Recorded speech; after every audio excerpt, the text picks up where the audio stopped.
সারাদিন নোংরা করবো আর আমি পরিষ্কার করবো। তুই বুঝস না, তরমুজ খাইতেছি, এই তরমুজটা এমনি খাইতে হয়। এই বুদ্ধি তোরে কে দিছে? চুল লুকাইলে চলে আয়।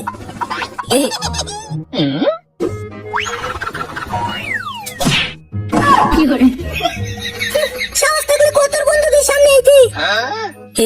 তোর রুলস ভুলে গেছস? 3টা টাস্ক দে আর ছেড়ে দে। মোটেও না, ঘরে থাক আমার সাথে। ইয়া, এরকম প্রথম দেখতেছি জামাইরা ঘরে বন্ধ করে রাখে, আমিও দেখি নাই। আচ্ছা চল তুই আমার সাথে।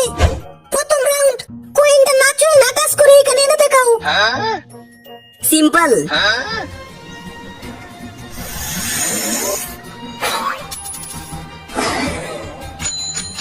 নেক্সট বার দেখতে চাইলে ভিডিওতে লাইক করে চ্যানেল সাবস্ক্রাইব করে দিন।